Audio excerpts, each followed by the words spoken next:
Come on now. Hey guys. It's just a pineapple. Hey, what's going on, guys? Here at the Swamp, get ready to beat LSU. Y'all tune into Rule Number 1 podcast on Monday. And we are back, partner. This is a cool episode. I'm really excited about this one. You set it up right here. I know it, man. I'm super excited.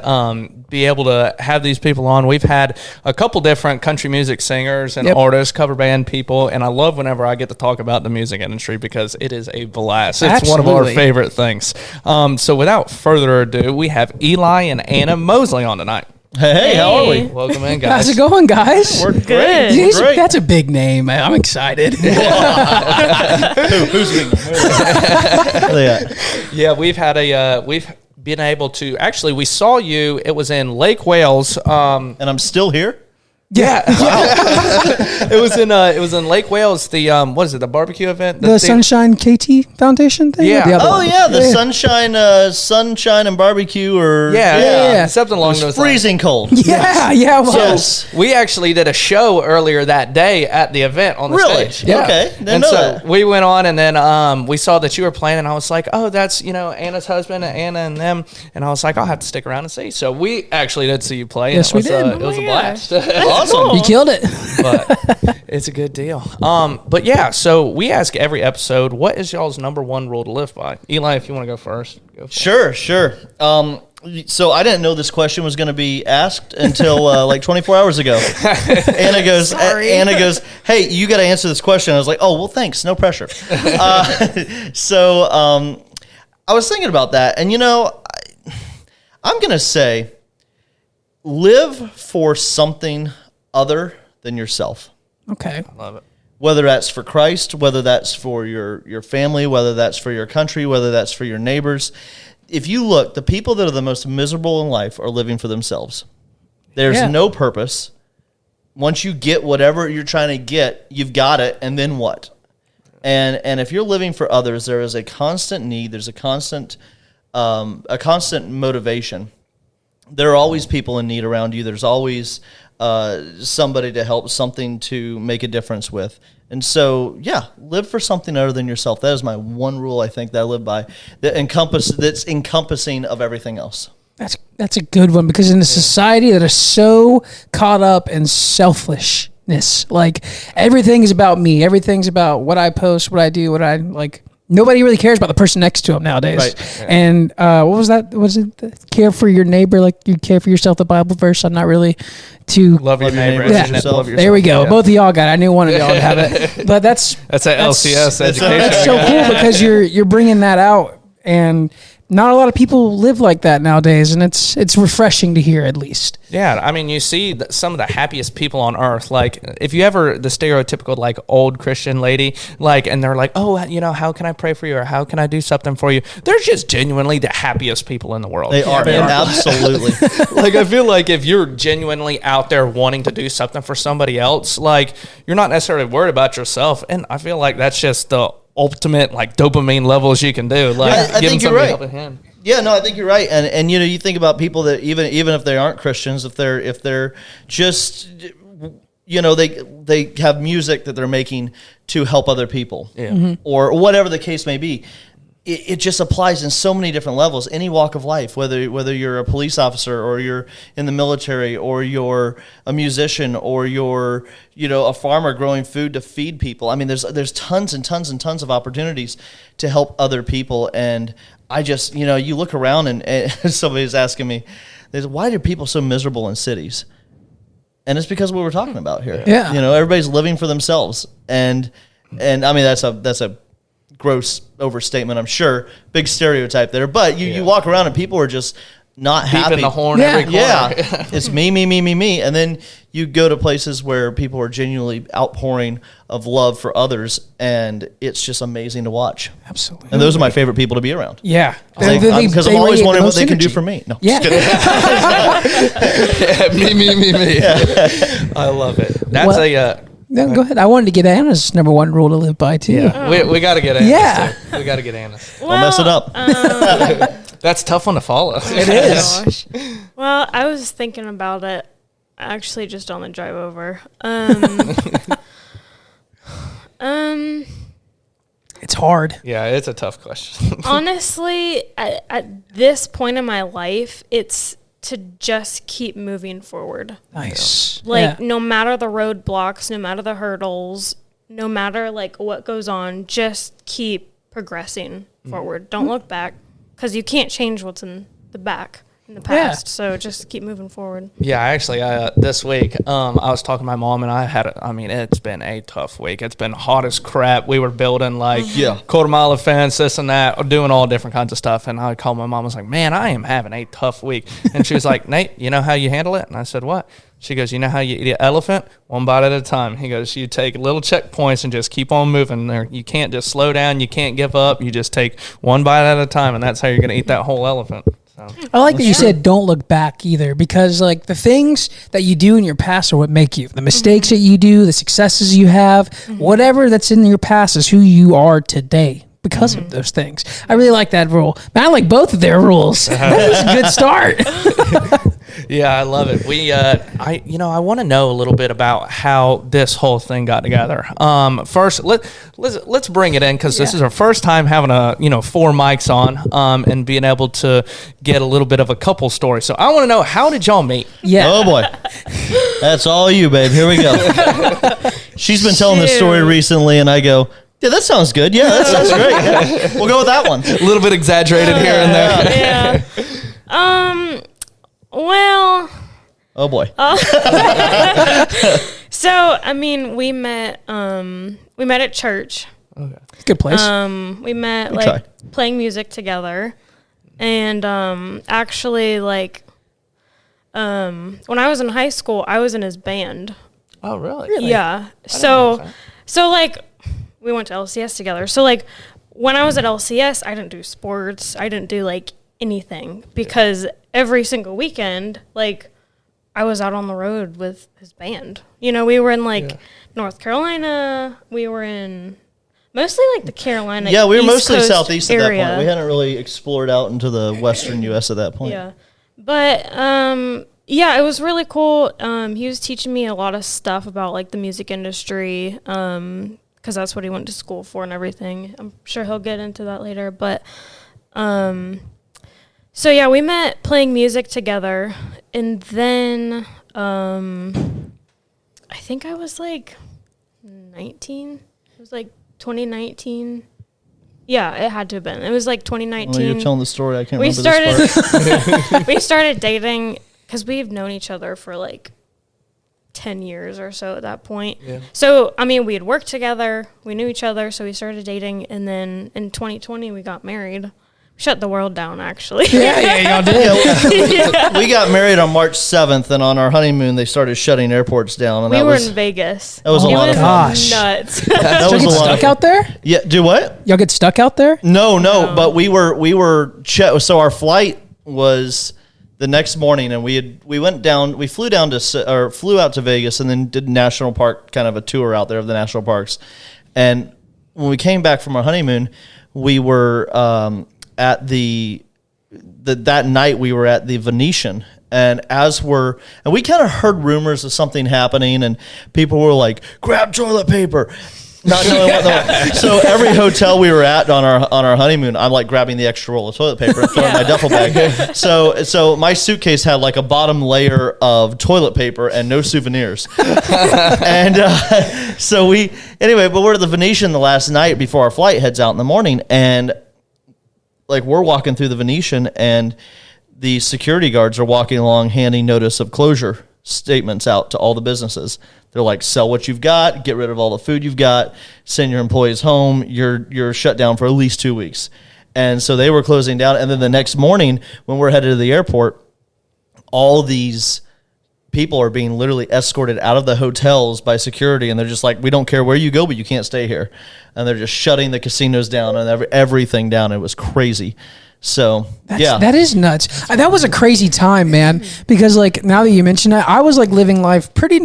I say normally, I was going out, doing everything. Even when you started to hear about the COVID bug and what it was and how, I guess, serious, air quotes around it was at the time.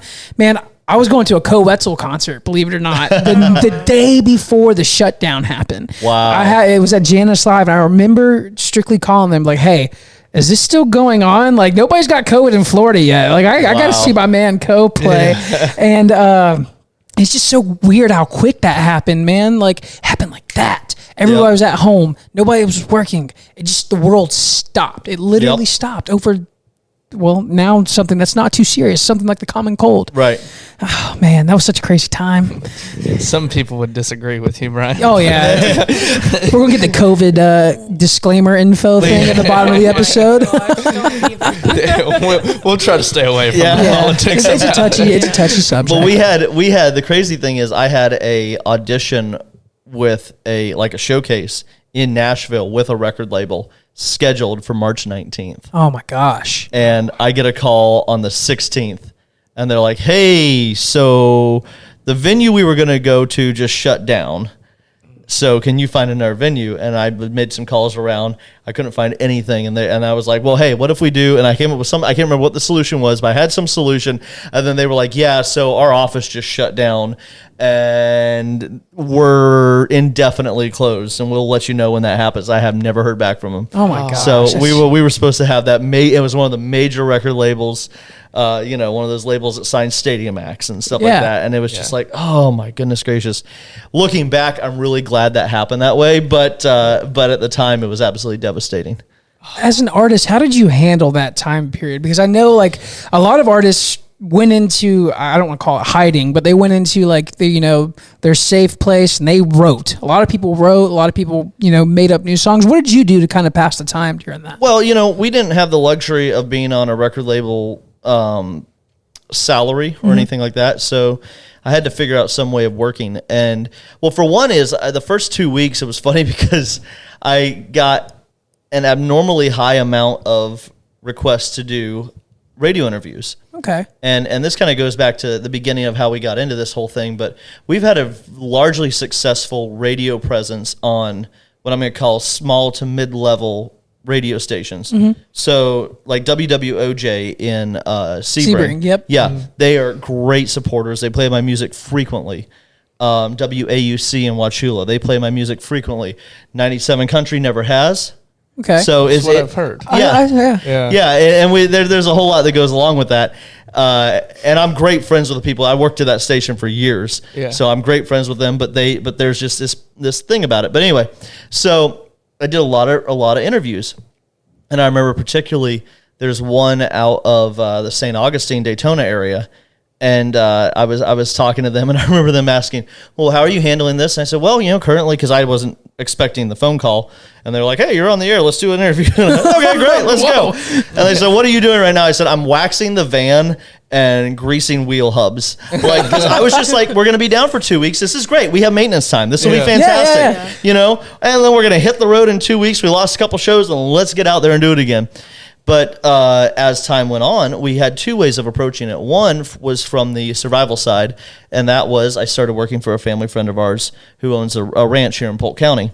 And I started working as a ranch hand and then slowly took over to being the foreman over the course of the last couple of years.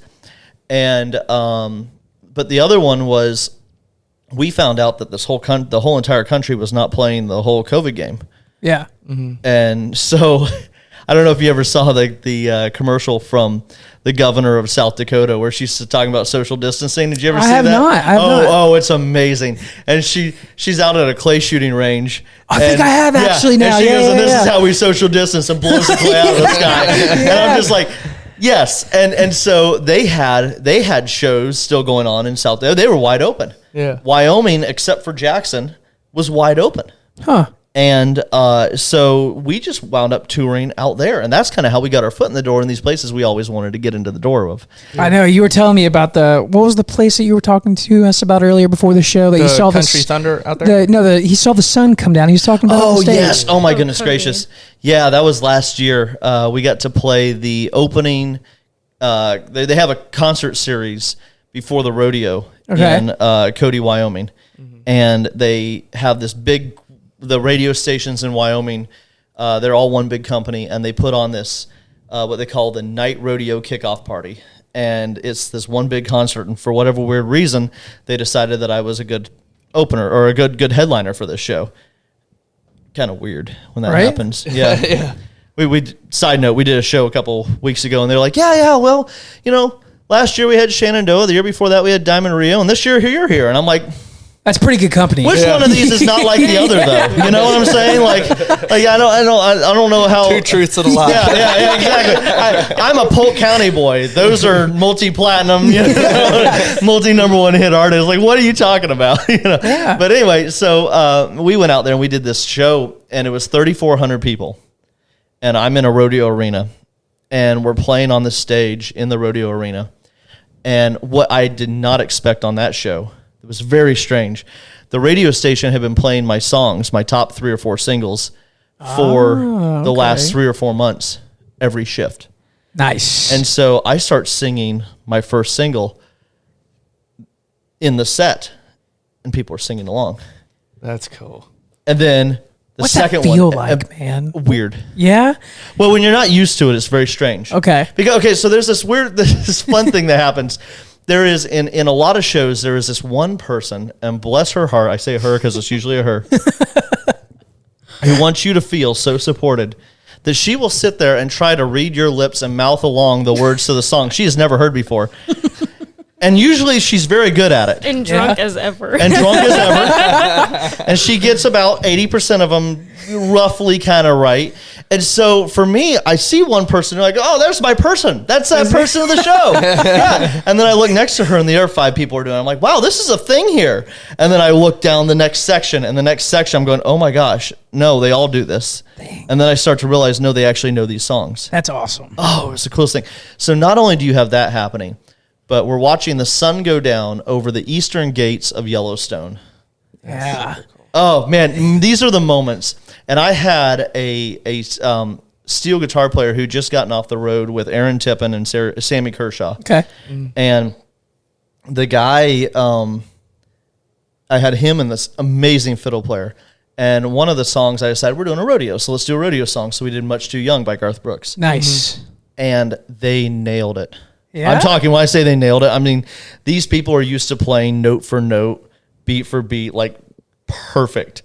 And I'm watching the sunset over the arena, and the color guard is warming up in the rodeo arena, riding around, and the crowd is cheering, and all of a sudden they launch into this, and we wound up doubling the intro because I had to like regain composure because I'm just lost at this moment. Yeah. And every time I play that song, every show, it is one of those things where I will always be taken back to that moment right there. That's so God, I can't wait for our moment like that one day. One day we'll get there, Brian. Right? That's so cool. So Anna, what's life like on the road? Yeah. I mean, you're getting to go to some of these cool places. Like, are you chilling in the van? What's the deal? It's been a hot minute, but She nests. It really, yeah, I try. It really depends on like the run, because a lot of times, we'll have the band fly out there and we'll drive, or sometimes we'll pick the band up in Nashville, and if it's in a 10-hour radius of Nashville, we'll just pick them up and drive there. So that looks a little different when you have like 5 other guys on the bus, and so I try and sit in the front a lot. That's nice because I'm the only girl, so I'm like, I call shotgun Because I can. Yeah. But yeah, I mean, like, I don't know, when the band flies out there and it's just like the 3 of us, his dad books all his shows and stuff, so he goes with us and helps drive. I don't know, I try and make it like pretty and as aesthetic as I can, as like homey as I can, because it's like that's your area for like the next week and a half, 2 weeks, who knows. We've got to do a reel where we show the before and after, because it looks like if Lainey Wilson were to design the interior decorating of a van when we get on the van. Yeah. And it looks like cute bunch pillows, of, yeah, blankets, you know, those Indian lights. blanket, Southwest style decor, Yeah. cute little lights. And when the band gets off, it looks like 5 homeless people camped out there for a week. I mean, it Just is random stuff everywhere. What's the longest stint you've had on like a van like 2 that? weeks. 2 weeks? 2.5. At 2 weeks, you're about ready to start shooting people. I'm sure. Like, actually. Not the truth. No matter how much you love them. Yeah. 2 weeks. 2 weeks is usually about the longest that we've gone without a break. Okay. As far as you know, with cheap flights and stuff anymore, it's very rare to even have 2 weeks where you're gone. Usually you're flying in and flying out. Unless you're totally over, like, let's say Washington, Oregon, California, you know, where it just doesn't make sense to come back. Yeah. You're usually pretty much in and out. So, like, we had a show in Missouri, just south of Kansas City, in a town called Nevada, spelled like Nevada, not. You can't say Nevada there, can you? No, Okay. it is Nevada. Don't mess it up. And but yeah, we picked the band up and we drove in, and then we drove out after the show. So, but usually they're kind of weekend runs. They're not really not really long tour stints. See, when I think about it like that, I think of like a tour bus, and like these guys are on it from whenever it starts to the end of the tour. Yeah, There's definitely not. No? No. Not Okay. the musicians. Okay. They're out of there. Yeah. Really? Yeah. So, like, do some of your musicians, do they work with other singers? Or? Oh yeah, absolutely. Okay. They're kind of like what in you know, in the cattle world, we call them day workers. Right. Okay. You know, I got certain guys that I call continually. You know, they're guys that are going to be my people every time. Like my drummer, we call him Critter. His name's Brandon, but we call him Critter. And if you wonder why, he makes the caveman on the Geico commercials that used to be look well groomed and ready for military service. As a drummer, though. Yeah, well, yeah, and so he when he first came and met me, he said, "Hey, they call me Critter," and I was like, "Cool. I wonder what this guy's going to look like." I did not need an intro. I knew You're a critter. it's the Critter that just walked in the door. That's him. So, you know, we got guys like Critter that stay with us. He's been with us for a couple of years now. And we used to use local guys, and I had a pretty consistent band for the time that I was based out of Central Florida. But there's this weird thing that happens, and that is that no matter how much you love music, unless you are willing to make it your full time, there comes a time in your life where you have to set it down. Okay. And so for a lot of my guys that were based in Florida here, you know, we were when we were doing this, we were going out. We'd leave Friday at 4 o'clock or 5 o'clock in the afternoon. They have to get off work early, and we'd hop in at the time we were 6 guys in a crew cab truck overnight. You know, that's a lot of fun. That's dedication. Yeah, that's dedication with a box trailer behind us. And we'd leave, and we'd be back Sunday night or Monday morning. Mm-hmm. And so that's exhausting. Oh, yeah. Plus band practices in the middle of the week where you're driving. I mean, one of our guys drove every week for, 5-6 years from Spring Hill. Really? To here to practice. Huh. Every week. I mean, that shows you the love for music right there. Sure. Yeah. But I mean, at a certain point, it just became too much. Mm-hmm. And so now we base everything out of Nashville, because as busy as we started getting, we couldn't do that anymore. Mm-hmm. We couldn't have guys, you know, you can't take off 60 vacation days a year. You just can't do that. Yeah. No. Not from your day job. And so now we're using guys that do music for a living. Okay. So I didn't know it worked like that, man. For some reason, I have this narrative in my head where like a band starts, it's this group of 4 or 5 guys, and they're always together from point A to point Z when the career ends. Like I didn't know it like actually like you go out and reach out for different people and you pick from different areas like that. Well, I am the type of a person that always wants to have that band. Like I can't wait till we can get people on salary. And then I'm going to be that person that is going to want to hold the same band from the day that we can put them on salary until I, you know, retire or die, one of the two. You know, I would just have the same guys, because like even you've got, I mean, it took me a year and a half to get over when I lost my guitar player who had been with me for 5 years. He was the one that drove from Spring Hill. And man, every time I walked on stage, I expected to see him next to me, and he wasn't there. And we became best friends. We became brothers. I mean, but that term gets thrown around a lot, especially in the South here, but we became brothers. I mean, my band, if you want to know who my band was, look at a wedding photo. They were all my groomsmen. Yeah. Nice. Awesome. Yeah. They were all my groomsmen. Yeah. It makes sense though. It makes sense. You're being with these people all the time and hanging out with them like that. Yeah, it makes sense. Yeah. It's kind of like us. Yeah. Yeah, you can admit it. You can admit it. Nah, you're all right, Brian. You're all right. Excuse me. I have to edit that out. Yeah, I was about to say, well, edit that out. Went down the wrong pipe.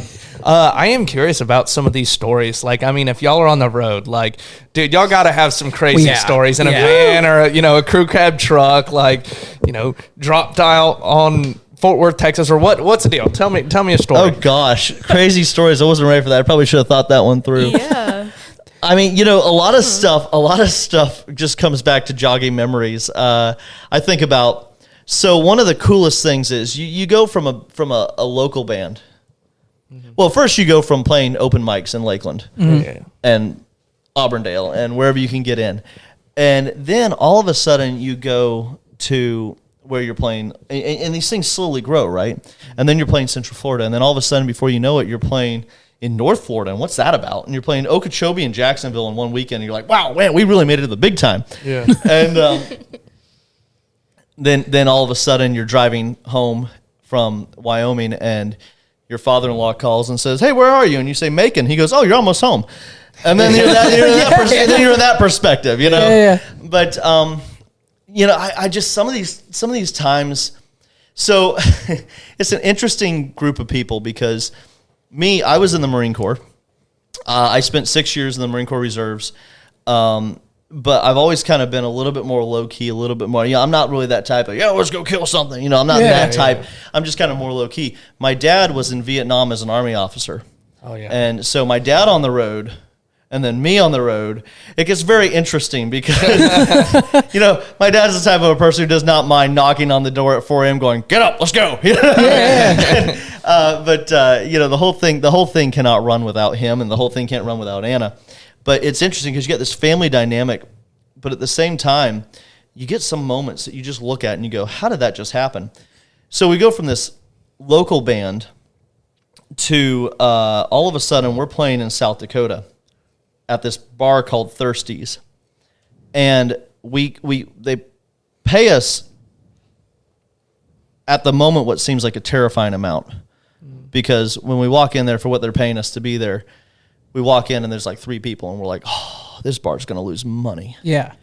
And for the first hour we played to like 3 people, and then all of a sudden 10 o'clock hits. It was a 9 to 1 shift, and all of a sudden 10 o'clock hits, and I don't know what happened, but every college kid within like 4 states shows up. Yeah, that's what happens. That was normally our time. We'd always go to the bar, 9:30, 10. And they have Miller High Life on draft. Yeah, nice. That's With a pickle. With a pickle. You put the pickle in the Miller High Life. That's weird. Yeah. No kicker. No idea. No idea. You run into these things. Yeah. Yep. Out in Kimball, Nebraska, one of our favorite places to be, it's blackberry brandy. Bunch of cowboys out drinking blackberry brandy, and you're like, "What?" That doesn't make no bunch sense. of cowboys at the rodeo just passing around bottles of blackberry brandy, and you're like, "Okay, well, this is going down. All right." Little watermelon moonshine. And so but anyway, so every college kid in like 4 states, it feels like, shows up to this bar called Thirsties, and they were thirsty, and all of a sudden. The stage we start playing and the stage just gets rushed. And it was like it was like these Instagram videos you see, I'm leaning out, getting everybody to sing along, and people like grabbing at me and stuff. And it's like Garth Brooks just walked in the room. Girls are trying to get up on stage. Oh yeah, it was nuts. And all of a sudden we're backstage with this drunk middle-aged woman who we have no idea where the hell she came from. Or how she found them. Or how she found us backstage. And she's holding a crushed, flattened Busch Light box. Nice. And she's just like, all right, so what are we playing next, boys?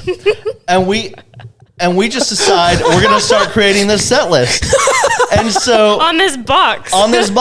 And so still to this day in my studio back home, I've got this Busch Light box hung up that just, flattened, and it's got, songs like, we decided to just throw out like Fishing in the Dark and Watermelon Crawl and all these, just jammers. Should have been a cowboy. And and I have no idea what happened. I have no idea what happened that night, but we were like Garth Brooks walked in the building. It was the craziest thing. That crowd went nuts over us. And to this day, I just look at that and go, huh, that's one of those memories I'll never forget. I know. It's one of those memories I'll never forget. But you look at, that's the good side. The crazy bad side is we were leaving Salt Lake City from a tour one time. This is 2 years ago. And we're climbing a mountain pass. And all of a sudden, there's just this boom. And the engine blew a 2-inch hole in the side of it on a Mercedes Sprinter. Oh my gosh. Now you're in a Mercedes about 2 hours from Salt Lake City in Nothing the middle around of you. nowhere. Yeah. When you look at the definition of BFE, it's going to show you a picture of where this van broke down. Yeah. And we are No service, probably. Too. Oh yeah, one bar like a quarter mile down the road. And so we wind up back in Salt Lake City after a $700 tow bill. And we happen to be at this Mercedes dealer that specializes in Sprinter vans of all the places. Yeah. There's just this, Bartow Ford, right? Like there's this dealer that is the size of Bartow Ford that literally only does Sprinter vans. That's all they sell. That's wild. And they're like, oh yeah, we see this. And so it winds up costing us, by the time everything's said and done, about $25,000 to replace the engine because Mercedes. Yeah. And so that's the crazy other side of it. You're being a diesel mechanic in the Marines. I learned all about changing wheel hubs and bearings and all that stuff. And so I'm constantly doing that on the side of the road. But it's just it's nuts out there. But we love it. It's such a cool moment. I'm sure. So I can imagine all those memories that you're making. Yeah, dude, man, like around I'm every jealous. corner. It's like, dude, that's awesome. Right? Especially like if you can look at a box, just like an old beer box, and be like, yeah, that was a great time. Like that's awesome. What were we talking about earlier? We were saying we had to share one story. What was that? A story? Yeah. Oh, if it's important to them, dude, I can't wait to hear this. Yeah, we were talking right before we got started about it. What was that? Do you remember that? Trying to remember. Oh man, we've gone through so much stuff. I don't know. Was it with the Florida band or the Nashville band? Oh yeah, that's a good era. question. I have no idea. Was it South Dakota? It might have been South It might have Dakota. had to do something about South Dakota. Crazy thing though, I'll tell you this. This is nuts. Somehow, I became a member of the Country Music Association. Mm-hmm. This always amazes me because I'm never sure how I get where I get sometimes. There's people that you look at and you like you look at some of these like multimillionaire documentaries and you go, wow, that was brilliant. He put himself right there. Yeah. I just happened to walk in the wrong door one day. I don't know how this happens, but Like here we are. Like we get invited to this event and somehow they had put me on the guest list. I have no idea how this happened, but Anna and I get an email. This is back in 2019. Yeah, we were still dating. And they said, we would like you to come to the Brooks and Dunn Artist Luncheon Oh, for shoot. the Country Music Hall of Fame induction. And I'm like, this will be cool. That's a what big door did I opportunity. open here? Yeah, right? And so naturally I'm shaking. Yeah. That yes button, click that. And so Reply all. so we wind up walking into this luncheon, and I'm thinking there's gonna be thousands of people here, right? And we walk in, and there's this right behind us as we walk in. There's this guy getting pushed in the wheelchair by this other guy, and we turn around and I look and I go, oh, there's a couple waiting for us. So we scoot out of the way. It was Randy Travis Oh, my gosh. being pushed by Jamie Johnson. Oh, man. God, I love these stories. And they sit down at the table next to us, and we're there with another artist who's our level, and he is freaking out. And I'm just But you like, can't do that, No, though, right? no. Yeah. But that's the thing just is Yeah. but he's freaking out. He's like, that's Randy Travis. That's Randy Travis. That's Randy. I'm like, dude, Don't mess this up for us. just Act like you should be you here. and I are the only people here that are this level. They don't need to know nothing. And so as we're getting our, it's banquet style, so they bring out the salads and all that stuff, and we're sitting there, and all of a sudden, the Oak Ridge Boys are behind us. Man, all and- these big names, dude. Oh, yeah. No, it's nuts. And Ricky Skaggs sits down. And great final touch when it comes to him. He was amazing. And anyway, so Ricky Skaggs sits down, and Trisha Yearwood walks in. And then Brooks and Dunn walk in. And they do this Q&A time with Brooks and Dunn and Ray Stevens, and they after the Q&A time is done and everybody's eating and everything, it's just social hour. And now Kix Brooks is one of my top 4 people I've ever wanted to talk to, ever wanted to meet, just shake his hand. He just seems like the coolest guy ever, and I'm terrified, nervous, and I walk up and I wait, and he looks at me, and he's talking to somebody else, and he looks at me, and he kind of goes, "You look like an artist." And I was like, Thanks. "Okay, yeah." And he goes, he talks like he sings. And he's like, "Man, brother, I'll tell you, you got to tell me about the road out there. What's it like?" And I'm like, okay. So I start talking about this Mercedes Sprinter, this Sprinter van that we got. And we built 6 bunks into it. And he goes, "Man, back when Ronnie and I got started, we'd have killed to have something like that." And I'm telling you, 5-10 minutes goes by, and we're just talking about touring. And he wants to hear all about what we're doing. Yeah. And I was like, this is the most unbelievable moment I've ever had. Yeah, you're having a conversation with one of your idols, and he's asking about you. He's That's asking, not the other way around. Right. I'm not like, "So, what got you into music?" No, he's like, "What got you into music, man?" Yeah. I'm like, "What?" It was the coolest thing. And on our way out, and the other thing, he never like looked at his watch or looked at like his label rep and was like, "Hey, get this guy going." No, it was just right here like we're doing. Right. It's the coolest thing. On our way out, Ray Stevens is by the door, and we want to get our picture taken with Ray Stevens, and his rep, who's his agent, who's there, like had to walk away and talk to somebody. And so we're standing there with our phone, and we're kind of like, how are we going to get this picture? And Ricky Skaggs walks up. He's like, "Here, you want me to take it for you?" And I'm like, Yes. "I'm sorry, what?" Why don't you get in it? Yeah. I'm sorry. We didn't even have the presence of mind to think about getting. Yeah. Here, Ricky, can you take our picture real quick? Yes. We didn't even ask him. He just offered. He like took my phone. I'm like, "Oh, Yeah. okay." Hi. Take a My name's selfie. Anna. Take a selfie. Yeah. And we just got our picture taken with Benjamin Franklin, right? That's what his hair looks like. Oh my god. Anyway. Yeah. But yeah, he's I could not believe how you're in this room. There's maybe 100 people, maybe, and they're all Hall of Famers. They're all except for us. I'm not sure how world we got there. Yeah. But we are, and so that's what the story was. That's how Garth Brooks' daughter saved the day. Yes. I remember you talking about this. That That's how Garth Brooks' daughter saved the day. Yeah. wasn't she? She was there. Yeah, she was there. Yeah, she was there. Allie Colleen. Yep. She talked me out of signing a bad label deal.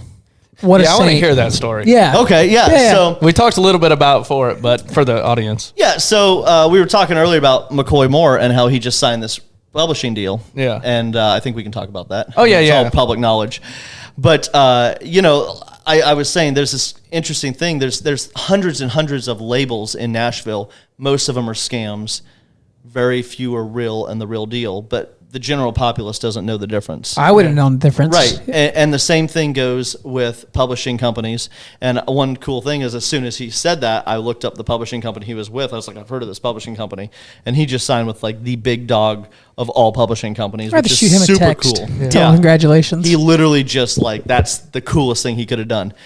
And so I was in talks with a few of these little labels that were kind of scam labels. And I didn't know that at the time.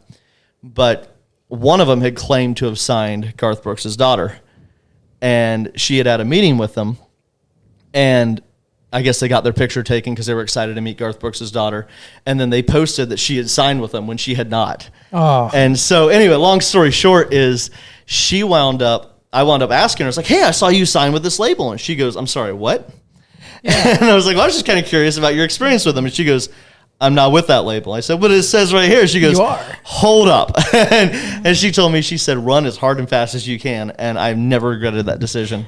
Yeah. You know what I remember is because we actually went to this label's office a few times. They had her picture in there. Like You on the remember wall? that? No, I don't. It was yeah, it on was the- like on their wall, like their roster. Really? No, You remember I don't. that? I don't. Yeah, That's she was crazy. on there. So That's crazy. Yeah. I have a question. Like you see, there's like these small labels up there that are like scams. Like what makes them kind of like that? Like are they just out for the money? Or are they just out like So a record label, when you signed to a record label in Nashville, like you look at like Michael Ray. Okay. There's another Florida boy there. Easton Corbin. They went to Nashville and the label looked at them and said, "Okay, we're going to invest in you. we're going to work together. Yes, we're going to take, I'm going to say liabilities. That's not what it is. We're going to take percentages. We're going to take profit, but we're going to front money and we're going to invest in you and we're going to both make money. Mm-hmm. What these labels are doing is they're saying, hey, you give us $5,000 and we'll promote you to people you can't be promoted to. And at the end of the day, they never do. And that's what all of them do. We have a couple of that too. Now that I come to think about it, in our DMs, there's all kinds of people out there. Like, hey, if you pay like $2,000, I'm going to we can take your guys' podcast to so and so. I'm like, yeah, okay. Well, they'll also make you sign a contract and give you tell you, well, you can't play shows, and some of them, maybe not. Yeah, it's an exclusivity deal. Yeah, an exclusivity thing, and you can't play shows unless they book it for you. Oh. And if you do book a show, they get money from. They get all the money from it. So that is a scam. Yeah, so it really is. Yeah, and so you've really got to be careful about that. But yeah, thanks to Garth Brooks' daughter, she. I am curious. What's the difference between a publishing deal and a record label? So a record label is going to be for record contract is going to be for an artist putting out albums and putting out songs, and they're largely focused on radio promotion, getting you out there and getting you on stage. Like, for instance, if I were to get signed by, call it Capitol Records or Sony, they're going to want to get me on the stage with their artist. If I'm with Warner, they're going to want to get me on stage opening for Kenny Chesney or all their artists that they have. Right. So, and their thing is to build your career as an artist. A publishing deal is for writers. So their thing is they want to get you. They're going to take the songs that you write and pitch them to artists to record, to get on radio. So they're kind of the publishing companies are kind of the ground level. Without the publishing companies and the writers there, you don't have artists, you don't have songs. And I've written with a lot of these hit writers, and it's hilarious to me. I heard today, actually, I heard somebody say a good friend of mine wrote Tequila Makes Her Clothes Fall Off. Oh, Joe Nichols. Yeah. And a guy by the name of Gary Hannon, he wrote a song for me called Soldier's Wife. And I shouldn't say he wrote it for me, but I wound up recording a song he wrote called Soldier's Wife. And anyway, I was listening to the radio today, and the DJ came on and said, now, how did Joe Nichols know to write a song about tequila and clothes falling off that I would relate to? And I was like, Joe did not write this. See, that's a big conception, though, because I was talking to McCoy when he was here, and I was like, man, I always thought that artists wrote their own stuff. Like, this is from their experiences. And some do. But Luke Combs is a big one that writes a lot of his own stuff. I had no idea that you can go up to Nashville, and if you got lyrics in here, you might not have the best voice, but you can make a killing doing it. I've got a song I'm working on right now that is written by one of the hit writers. Guy wrote for several hits for George Strait, and I'm getting ready to go in and take it in the studio. That's awesome. But it's the same sort of a thing. But I mean, he is just a killer writer, and he's like, somebody needs to record this, and I'm like, I'll be glad to record this. Yeah. You have a pretty good resume over there. You got 10 number ones for George Strait. Let's talk. But I try to always be, whenever I'm writing in a room, I try to be the least qualified person in that room. Mm-hmm.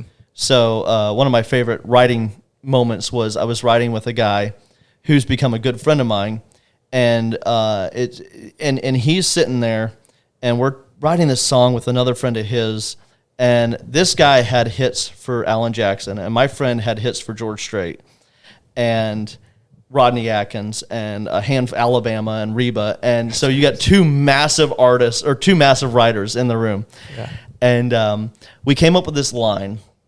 And the song was Count Me In. And so I started, count me in, I'll be there. Count me in anytime, anywhere. Any day or night, count me in. And the count me in kept repeating. Mm-hmm. And Steve looks at the other guy and he goes, that's the stupidest idea. Keep repeating that line. And the other guy goes, remember that song that Alan Jackson had, That'd Be All Right? How it kept repeating? He goes, yeah, and he goes, well, I mean, I was kind of thinking along the way. He's like, I hated that song too. And he goes, well, Alan liked it when I pitched it to him. I was like, oh my goodness gracious. These guys are arguing about this kind of stuff.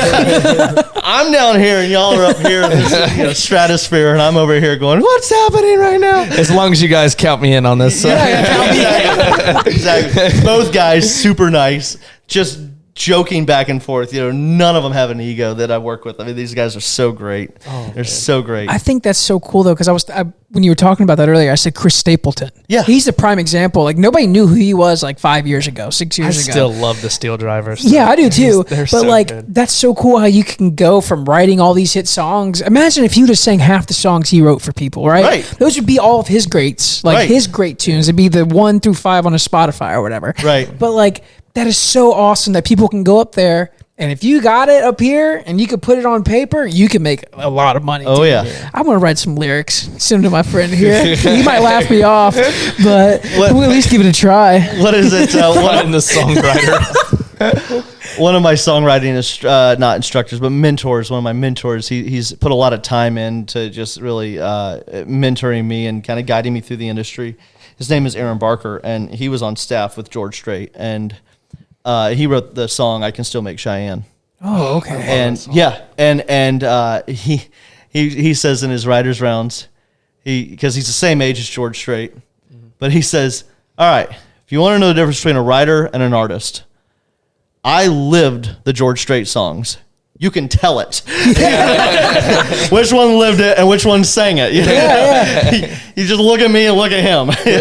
Man, thinking about it, like there's probably a lot of songs out there that like people have lived through that don't get to sing about it. You know what I'm saying? Well, that's like our buddy McCoy. He was talking about it. He goes, man, he was like, I'm really good at writing songs, but I won't sing a song unless I can relate to it. Right. He's like, because if I'm up on stage and I'm singing a song, he goes, I'm just not singing a song about drinking beer or this and that. I want to truly be able to relate to it. And some of the songs that he's put out, you can clearly tell it's like these are heartfelt. Sure. But so we're doing this interesting project right now. We started, and I did a test run with it, and you'll particularly appreciate this, but I got this idea. I said, there's not a lot of cowboy songs. yeah. It's not a lot of, you don't hear a lot of rancher songs. You don't hear a lot of, and people think they watch Yellowstone, right? And they think, Don't get me started. and they think, well, that's just, that's this one little fantasy land thing that happens. That doesn't really happen anymore. People aren't really riding horses and pushing cows and all this stuff anymore.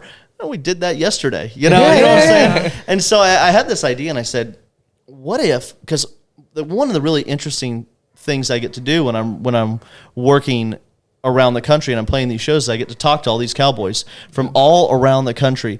And what's fun is they all have different lingo. Mm-hmm. They all have different ways of doing things, but the end game is always the same. And we all work cattle.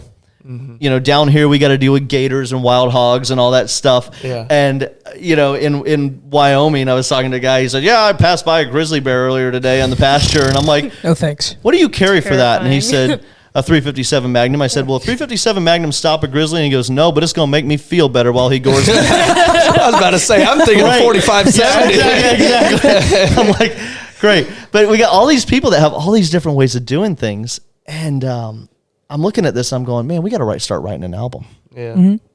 And so we went out. Steve Dean, who wrote "Watching You" for Rodney Atkins. Nice. And he also wrote "Roundabout Way" for George Strait. Gosh, he's naming so many big names now. And "Southern Star" by Alabama. I called him. I said, hey, I got this crazy idea. There's this town called Kimball, Nebraska that is right in the corner. It's 5 miles from north of Colorado, 15 miles east of Wyoming. This is a little town about the size of Mulberry, Fort Meade. And I said, I want to go right with these cowboys out there. And he goes, this is amazing. I said, I'll fly you out there. Let's do it. And so he was so gracious. And we went and we stayed in a ranch house. I mean, you got a multi-hit #1 rider out here, and he's just flying in, hanging out in a minivan with us. He's just doing his thing. He is the coolest thing in the world. We wound up playing this little songwriters round in this small bar. When I say small bar, I'm talking maybe 20 by 30 feet. Yeah. In this small town. And he's telling stories about all these hits he's written. And then we go and we hang out in this living room of this ranch house. We would have been around a campfire, but it was like November and freezing. Yeah. And so anyway, we're there and we do and we write this incredible song with these cowboys. And it came off so well. And we said, we've got to do this across the country. So we want to do that in Texas. We want to do that here in Central Florida. Dude, that's a brilliant idea. That's awesome. And well, thank you. And we're hoping it goes well. We really are, because what we want to do is I'm not riding with artists. I'm riding with cowboys. Yeah. And I'm not riding with the guys who did it in the 50s. I'm riding with the guys who do it now. Yeah. That's cool. And so that's a cool That idea. is, yeah, I dude. really That's like what, that. like, he Give me a said call that. when you do it in Central Yeah. Florida. Okay, I'd love to be there. and what we'll do is we'll fly down somebody like Steve or Aaron, you know, one of these multi-platinum hit riders. And the reason is because they are better than I am about sitting back, well, at everything really, but at sitting back and listening. They can sit here and listen. They can listen to this. They'd have 2 songs by this conversation we've had so far. And it's like, how in the world did you do that? And we woke up, we all drank way too much and told cowboy stories and listened to these guys. And then we woke up the next morning. Yeah, I got to be there. I got to be there. Sounds like a great time. Yeah, it was the time of our life. And the song that came out of it is amazing. Yeah. And we came up, one of the guys said, and it's not us. Oh, and the other thing is we give writers credits to all these cowboys that are involved. Oh, sweet. That's cool. So it's not just like, really cool. hey, come donate your time. And no. So we have this, you know, you'll find one song on the album that's got like 7 writers on it. You know, but the one guy said, his name was Lars. He said, you know, we work so hard. We're working 8 days a week just to make a living. And we went, what? Hold that line. That's a good one. highlight. Circle. Everybody's on a projector. Yeah. That's it. And so we came up with this song. About pushing cows down a mountain, or pushing horses down a mountain range, rounding up wild horses. We don't do that. Yeah, no. Yeah, not in You know, we Florida. don't. It costs way too much here. Yeah, exactly. And they're talking about crossing over the Rio Grande and stuff, and I'm like, what? Peace River, maybe? Yeah, exactly. and so it's funny. You know, you just, every part of the country has their own hurdles. And I'm just so excited about writing this album with these cowboys and just telling the story of the modern American cowboy.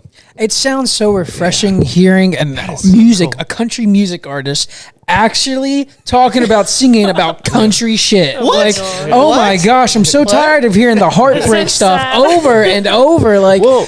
Cody Johnson does something like he's very similar. He's a guy that like you can tell he actually does what he does. Yeah. Like he's Team Roper. He does stuff all over the place, and it's cool to hear his songs because like whenever he plays, what's the name of the song? It talks about the Houston Rodeo. Deer Rodeo? No. Dang. No, it's not Deer Rodeo. Welcome to the show. Welcome to the show. Yeah. One. Can't And so believe I it's didn't like get he that. truly feels it, and so it's cool because it's like okay, you know exactly what these guys are about to do. Right. You've done this. You've done this. And what's kind of cool is I'm doing that kind of backwards. Yeah. You know, he did the cowboy thing and then the music thing. Yeah. And I'm kind of like growing into the cowboy thing because I'm doing this as a, you know, when I'm off the road, I'm running this ranch. Right. And so I'm having to learn how to do all this stuff and then now applying it to the songs. And so it's kind of a backwards process. But to me, it is, you know, it's one of those things where people ask me, well, are you going to move to Nashville? I've been going in and out of Nashville. I go to Nashville like you go to Home Depot or Lowe's. Yeah. I go get what I need. I record there. All my writing's done there. All my recording processes are all done there because the best studios are there, the best musicians. And so I do all my work out of Nashville, but then I come back here, and this is where I live. I mean, you wouldn't want to live in the Home Depot parking lot. Like, and that's how I feel about Nashville. There's some cool stuff there by all means, but you're trying to tell me I can go get a job working in an office to pay my bills, or I can go out and shoot wild hogs first thing in the morning and ride my horse through swamps And not live in an apartment. and not live. It's unreal. Like I've talked to Brian about it, and like I would love to go see the world, but I don't think I could ever leave Polk County. And it's kind of ironic because I did get voted most likely never leave Polk County in high school, but it's cool because I want to see what's out there. But at the same time, it's like, man, whenever you get to see like kind of the cowboy story, wherever you wake up and I mean, you're going through palmetto scrub and your pine trees, sun's coming up, you're going through creeks and rivers and everything like that. It's a whole different appreciation, especially now because Florida's getting developed so fast. Yeah, it is. Quick. It's that those little moments wherever you see it, kind of like you were talking about playing shows. It's little moments where you're like riding your horse and you look around and it's like, man, this might not be here forever. And then you have these little like realizations, like, man, I love what I do. Yeah. But I can't relate. we'll get you on a horse job. someday, Brian. He's right out there. We'll go get him tonight. Oh, good. Well, Yeah, I learned the hard lesson about ranch horses versus trail horses. Yeah. When I got started. That was fun. It's cool. You know, you mentioned that you were that you started a little bit late. I tell people all the time, they're like, you know, like I want to ride, I want to like learn how to do all this stuff. You know, I started when I was 15. Honestly probably the first time I ever hopped on a horse. And I was younger than a lot of people, but at the same time, like I'm still learning. Like this is my first year I'm doing it full time, and people just like, oh, I don't know how to do it or this and that. Just cling on to somebody that you see in the field and just go for it. Like you don't be intimidated. The cowboys are very intimidating because they're gonna shoot the shit with you. They're gonna be straight up with you, but try it out. You might actually like it. Yeah, no, I agree, and I think there's a lot of lessons that you learn from being around cowboys and working on a ranch and things that it's always funny to me. We played that show in Cody, Wyoming last summer, and then I did this month-long radio tour where I'm in a van, and then I got back out to the ranch in the beginning of July and had to get back in shape. Ouch. You're lighting your butt off. Oh my gosh. But yeah, it's such a great life. And we've gotten to play in I think we're 22 or 23 of the states so far. That's awesome. And we're finding what's crazy is I'm not doing a lot of shows down here because I'm more of a cowboy hat. Texas, like I said, I've done the Nashville thing for years and years, and I still do. Like I say, I'm based out of there. My producers produced Wild Hearts for Keith Urban last year in the same week that they produced my summertime single. And we got done out of the studio, and the next morning we were playing golf, and he calls and he gets a call, and we're on the second hole of this golf course in Nashville, and he gets a call, and the guy says, "Hey, so Keith wants to drop this as the new lead single on the album," and he goes, "What?" I wasn't expecting that. It was kind of cool. So anyway, so stuff like that happens, and Nashville's really neat for that. But I think I'm kind of taking more of the Texas artist route. We're kind of living it, and we're kind of doing it grassroots. And we load up the trailer, and we load up the van, and we head out, and we do this, and we play Texas, we play Wyoming, we play Nebraska, we play the Dakotas. They tend to click more with our music out there. See, that's the kind of artist that that's all I listen to. Yeah, really. Same. Like, that mainstream crap. Like, I'll listen to Luke Combs every now and then, but like Kane Brown. It was a fun concert. I'm not listening to that stuff. I'm listening to like Co Wetzel, Giovanni and the Hired Guns. Right. A little bit more rock. Yeah, a little bit more edgy, but the guys that are out there, hitting the road and doing it. Like, nobody knew who Co Wetzel was here 4 years ago, but 5 years ago I was at a concert at Janice Live watching them. Like, I respect an artist that can go out and hit the road like that and actually live it, rather than sitting in their Nashville penthouse waiting on their next envelope from their writer and then going to the studio and acting like they do this stuff. I find more appreciative. Yeah. Well, without naming names, I was talking to a radio rep the other day, and they were saying that they can't stand a lot of these new TikTok artists because like they said, well, hey, we've got this really cool county fair, you should come play. And he goes, is it opening for like Luke Bryan or somebody that level? And he goes, no, it's just you could headline this county fair. I think I'm not interested. These are your fans. Yeah, they'll still be my fans later. Like, they're so arrogant about it, and they want this easy way in. And I can tell you music, you can't do the easy way in. And I'll tell you, because I worked radio for 7 years, and I watched artists come in, and I watched artists disappear. And everyone that shot up like that is gone. Every single one of them. Really? Every single one of them. Easy come, easy go. That was another song written by Aaron Barker. Yeah. But easy come, easy go, and you see them they shoot up and they're gone, and they're the hottest thing for like 5 minutes. And it's the people like Cody Johnson. He was busting his butt for years before he ever thought about getting signed to a league. Yeah. It's guys like Aaron Watson. Now that's a great story. I like Aaron Watson, who's been around 21 years or something like that. The overnight success in 20 years. Exactly. And so people like that you look at and you just go, that's the career. Because we go out there and we make ends meet. We could probably, if I were to just stop trying to grow as much necessarily in music, because I'm always trying to put out the next album or a new promotional campaign or whatever, I could probably easily make a living on music right now. but that's going to keep me right where I'm at, and it doesn't allow me to grow. And so for us, it's so much fun to do what we're doing because we're just kind of doing our own little thing over here. Yeah.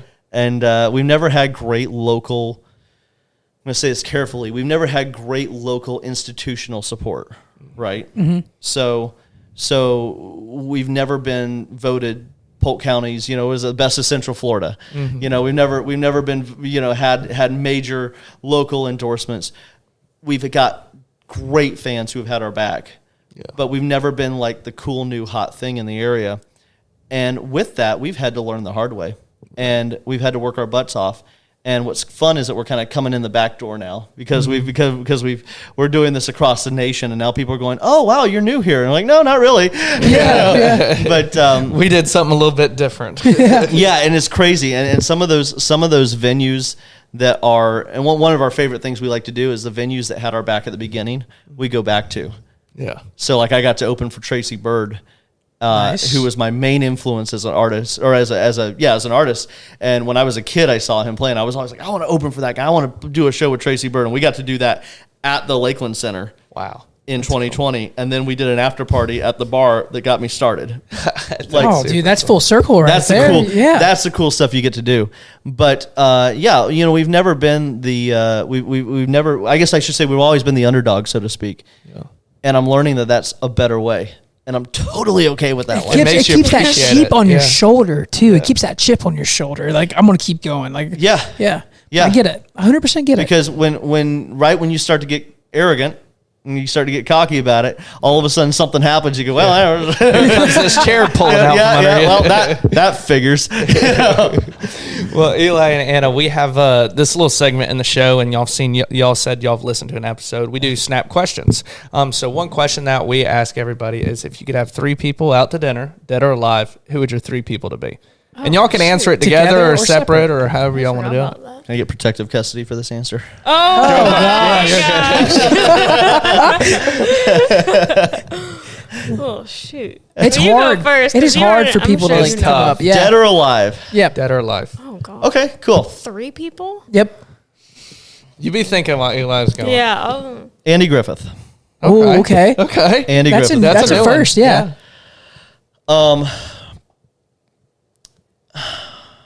Strictly dinner, right? Yeah. You're not trying to like get any business.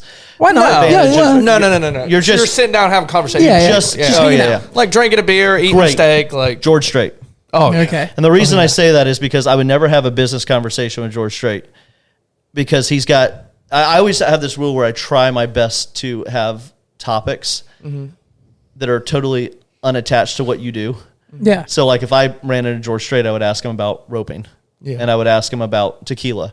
I would not ask him about like, hey, what was your favorite song you ever recorded? Yeah, just don't do that. Don't do that. Don't be that guy. Yeah. So yeah, I guess I could safely say George Strait, Andy Griffith. The third one, I think I would probably have a blast having dinner, just because I've already talked to the guy once and he was the coolest dude ever. Kix Brooks. Okay. Yeah. It'd be a toss-up between Kix Brooks and Tracy Lawrence. Both of them were the coolest guys ever. That's super That's cool. a great that whole story that you said about Kix Brooks, hey, I mean, that's awesome. Just be able to have that conversation and him asking you about stuff, not vice versa. Well, and Tracy Lawrence was close because we opened for him, and usually when you open for artists, you never see him. Yeah. Mm-hmm. And I looked over to the side about halfway through, and he's standing at the side door just watching me. That's cool. And I was like, what? Heart pumping. Yes. And then I walk off stage. He's like, hey, great job, man. I'm like, Thanks. Thanks. Like he was genuinely supportive. That's like, that's the coolest thing. So I love it. Yeah. Good. I think, Kix Brooks, George Strait, and Andy Griffith. Anna, you got yours? I don't know. Like, I don't have like idols. It doesn't have to be country music. Yeah, it can be anybody. We've had like family members. Like my favorite person in the world is Robin Williams. I love Robin Williams. Yeah. He's cool. I don't think outside the box. Jeez. We've had Andy Griffith. I gave outside the box that's a good one. We've had Putin. We've had all kinds we've had of crazy Putin. people. We've had Epstein. We've had some wild, but not like that. They look up to him, but like They want to know what goes happened. through their head. Yeah. Like, Obama would be interesting. Oh, God. Yeah. Not because nothing politically. We would not align politically, but he just seems like of the last presidents. He's a cool cat. Right, Yeah, exactly. yeah. Like if I had to sit down, if you're gonna lock me in a restaurant with somebody that was a president, like you would be the one. Yeah, yeah. You know, I like- played basketball with Obama. I would Yeah, too. yeah. Like Are you ready? I think so. Okay, so probably my ex-wife. That would make an interesting table. no, but I saw her mother the other day. Anyways, probably Naomi Cook. I don't know if y'all know. I don't know who that is. So she used to be the lead singer of Runaway June, Okay. Okay. and probably her. She just started doing her own thing. She just put out her first single after a year of being off, and I'm so happy. But she just seems like a really cool person. And I freaking love her voice. I've always really liked Katy Perry. I good. think Yeah. she's wild. really crazy cool entertainer. Yeah. And yeah, I don't know. I think that might be fine. Fine. I don't know. Like I would do. Reba would be a cool one. Yeah. Definitely Reba. I I didn't really want to meet. table. I really want to meet Jennifer Nettles, the lead Oh. singer of Sugarland. That's really random. What is? Do you have a like, story? you have a story Do you have a or something? No, I she's don't just know. an interesting person. Oh, is she? He's met her. I met a lot of people when I was working at the radio station, and yeah, it was. She's a character. Yeah, she's a character. I feel like there's a story behind this. There's not really. It's just like I would not have been one I would picture you wanting to meet. But Really? Yeah, I grew up loving Sugarland. Like, you, me, baby, was stuck. Yeah. Like, I used to sing that all the time. Yeah. Exactly. I will kind of sort of give you a little bonus. Not quite a bonus, because I've already met her. But have y'all ever heard of Jenna Paulette? Why does that name sound It does sound familiar. She's an actor. from Because she's somebody we're gonna get down on Texas. your. We're gonna get down here. That's what we need to do. We need to get her here. Yeah. So actually, Is she an actress or is she a singer? Singer. She's a singer. Okay. She's a cowgirl. Okay. But she is like the most authentic cowgirl. I don't care how Western Lainey Wilson gets. I love Lainey Wilson. But this girl wears like cowboy cut Wranglers, your Heck yeah. denim button down.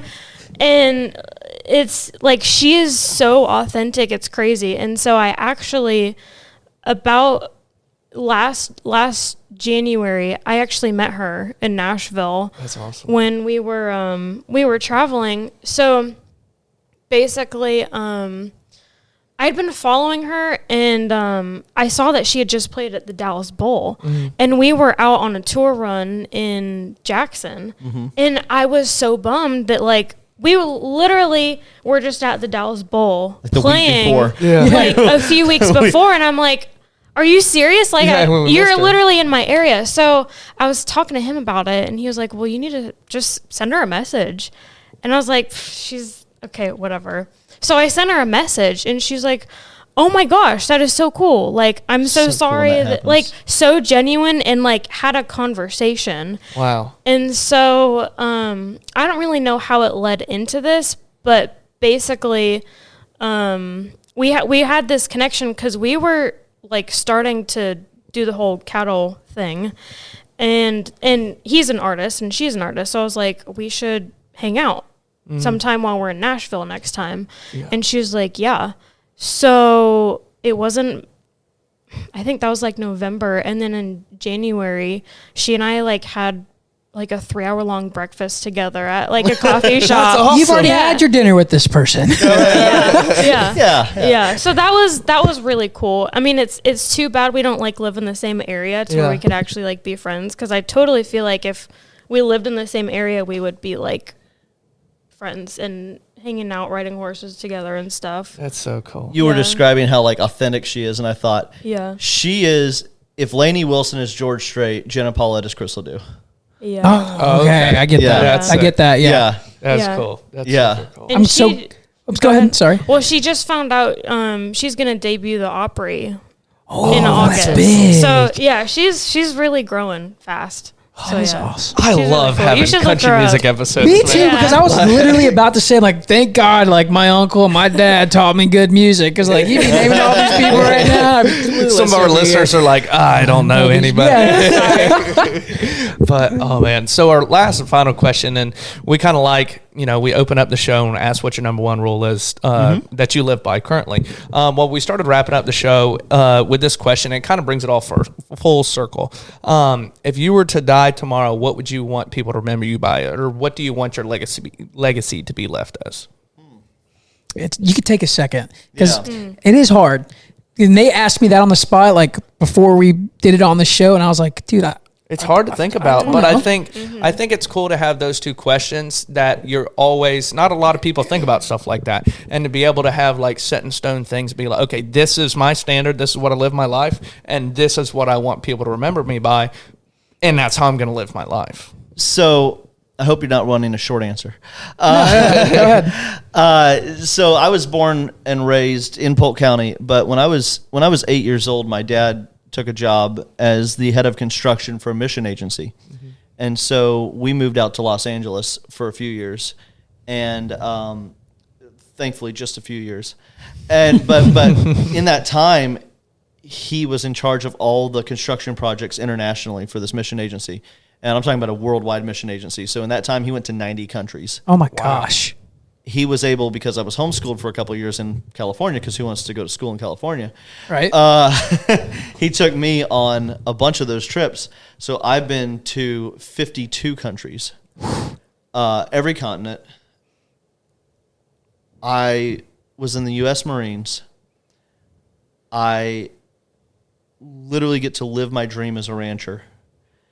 I've gotten to play shows opening for my icons, my idols. Mm-hmm. I've gotten to play almost every venue except for the Grand Ole Opry that I've ever wanted to play, and opening for George Strait anywhere.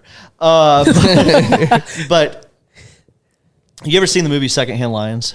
I can't say I have. So there's this line where, the long story short is, there's a story that's being told about these two Americans who go over during one of the world wars to the Middle East, and they fight this desert sheik. At the very end of the movie, it turns out this oil executive flies in after these two, and he hears that these two Americans died, and they had died of old age, and he says, and his son gets off the helicopter with the oil executive, and he says, "Dad, are you telling me that these two guys in Grandpa's stories really lived?" And one of the relatives of the American goes, "No, they really lived." Yeah. And I think that is my line right there. Yeah. That is it. If I I died today, I've lived so much. God has been so amazing to me and blessed me with a life that most people, their eyes glaze over and they just start writing me off as some fabricator of crazy stories when I start talking about my experiences I've had at 30 years old. I mean, it's crazy, but God has blessed me with a life that I have lived so much, and I've seen so much. I've seen cannibal villages. I've seen what it's like to have 3,000 people singing my songs with me. I've married the most beautiful woman I could ever possibly get. Brownie points. Yep. But she is the most incredible person on the road, and she is my partner. We are life partners. Like, this is what we do. It's not this like we coexist thing. And I really lived. If I died tomorrow, I would not have regrets at all. That's awesome. Because I've been blessed with so much that God has let me do, and none of it is because I was that cool of a guy or that big of a stud to be able to pull that off. I'm not Maverick over here, I'm not the coolest guy in the room when I walk into any room, even at home when it's just me. The dog beats me. But anyway, but all that being said, I've just been incredibly blessed, and so yeah, I'd say that I have really lived. If that's one thing you can remember me by, and that I now at this point I look for any way I can to, like I said, live for others. Mm-hmm. How can I help? That's awesome. How can I serve? How can I make your life better? And so when I'm telling these cowboy stories, Yeah. I want to be singing your song. Yeah. But I want to do. I gotta be there. I don't want to. I don't want cool. to sing my songs because what do you want to hear about? But yeah. Yeah, that's good, man. I wish I could be like 5 countries, let alone 52 or whatever that crazy number was. Your world just changes. Your idea changes. We took some relief supplies over to Poland, like just to the border, and dropped them off for the churches in Ukraine last year, and we did a 48-hour trip to Poland. Who does that? What? Like, you know, we just hopped on. You did that to the Inglewood after the hurricane. Yeah, right. Yeah. We just hopped on a plane and we were like, all right, we're going to take 14 crates over, checked bags. Here we go. Let's go. And just loaded 14, Foot Lockers up and put them on a plane and flew to Poland, turned around and came back. It's just your worldview changes. And it's interesting because kind of like my father-in-law said earlier, where he's like, "Oh yeah, you're in Macon, you're almost home." In perspective, and so your whole worldview just kind of changes with that. Yeah, I definitely got to get out and see, like you mentioned earlier too. Yep, Anna, do you have your answer? Oh, Top I that. don't know. I was about to say that was good. I gotta That was pretty good. I don't know if I can. It's not gonna be as long as that. But What was the question? No. What do you want to be remembered by, or what do you want your legacy to be? I don't know. I don't know. I feel like I'm really young to answer that question still. Yeah. Honestly. I feel that too. I haven't had that experience. Like I'm still. You're on your way there though, getting to see these places. Yeah. It's tough. We ask a lot of hard questions. Are y'all gonna answer this? Oh, I think we've had before. So mine is ask her out. It doesn't matter if it's a city. It doesn't matter. It's actually a Theo Von quote. It's ask her out. So it doesn't matter if it's a city, if it's a girl, if it's an opportunity. Just ask her out because you never know, what these opportunities could be for you. Don't be scared. Don't be nervous. No matter how beautiful the city is, no matter how beautiful the girl is, no matter how cool the opportunity is, just ask her out. Mine was, man, you'll figure it out. Whatever problem, whatever something that's going to happen to you, you'll figure it out. You'll be all right. I said my number one. You rule, but my legacy. You're like, my legacy, ask her out. My legacy is like. He asked them all out. Everyone. Yeah. I want to lay a path. So like you mentioned my hometown earlier, Fort Meade. Nobody does, other than Andrew McCutcheon. All right, the professional baseball player. It's kind of a town that's never had anybody put it on the map, and the opportunities there are limited, right? I want my legacy to be like, all right, if he can make it from this town doing this kind of stuff, well, maybe I can make it from this town too and live my dream, doing whatever that person wants to do. That's kind of what I want my legacy to be remembered as. Yeah, sorry. I said my number one rule. My legacy one is just to be remembered as I never quit. And so doesn't matter if it was my dreams, doesn't matter if it's, sweat my butt off and I've got 30 more fence posts to put in, or if I got to do whatever, I'm not going to quit. So if I tell you I'm going to do something, I'm going to continue to do until I actually get it done. Sounds similar? Yeah. But... It's man, hard. we've really appreciated. Oh no, you haven't given ours yet. We can't wrap up yet. No. So I haven't come up with a fancy phrase or anything, but I feel like it's. I'm not trying to quote a song here or anything, but I feel like it's a little bit different for a girl because guys are so pass down the family name, the legacy, and whatever. Yeah. But I don't know. For me, in a different kind of a way, I just want to be able to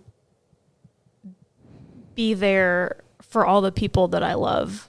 Okay. And just support them and get them through life in such a nourishing way. I can tell you're a big time supporter, a lover, I can see kind of person. I can hear it. I feel like I'm doing that, but I just haven't been able to put it into words. And I don't know. I think of my aunt. She has some awful cancer right now, and she's only 40. But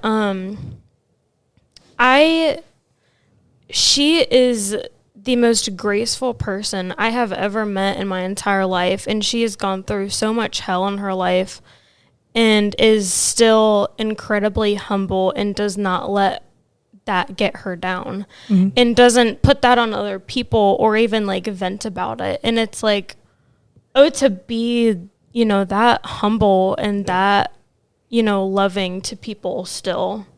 And I think just by the grace of God, you know, she's like that, and she's like getting through all this. So it's like, if I were to be known for something, it would be something like that looks like that, you know? Yeah. It's almost like how we were talking about earlier, like the old ladies that have the peace just because they're caring for everyone. Like and that, it's a sense of peace that comes over you. That's the vibe. Yeah, that's the but vibe. hopefully that'll be, you know, when I'm like 80-something. Not like if I actually do die tomorrow. Not a 25-year-old right old now. piece. Man, this has been so great, dude. This has been one like the top 3. Like, I think Dang. honestly, this has been our longest episode, and it's flowed probably the best. easier than any. No, it's not a bad thing. No. It's not a bad thing. We like having longer ones. This has been great. Yeah. Like, I didn't expect this at all. I'm blown away by the topics that we covered and some of the cool stories. Some of the people we talked about too. Eli, Anna, thank you so much, guys. It's been an absolute pleasure. I appreciate Absolutely. Do you want to shout out any of your socials? So anything that they can, they can reach out to y'all. Hey. Yeah, Eli Mosley Music is our Instagram. Eli Mosley is Facebook. Mm-hmm. I think it's Eli Mosley Music TikTok. Yeah, we don't really do anything with TikTok. Oh, you got to change that. Me and Nate we got some good TikTok ideas. We don't do anything other than post Yellowstone preview videos. That's awesome. Well, the cool thing that we do on at the end of each show is we will follow back each one of our guests. And so if y'all want to find a quick and easy way to get to them, we can you can go to our following list, and we'll be following both Eli and Anna. And so y'all can check out some of your content. And that is at Rule 1 Podcast, YouTube, Spotify, any platform we're on there. Instagram, Facebook, not Twitter anymore, TikTok. There we go. I had to name the list. Are you on Threads yet? I am my personally. God. I've heard about it. We might have to do that next time. Right? But we appreciate y'all coming on. And we might have to do a follow-up episode in a couple months or so. Yeah. Sounds like a great idea. Yeah. So we'll see y'all next week. Thank you, guys.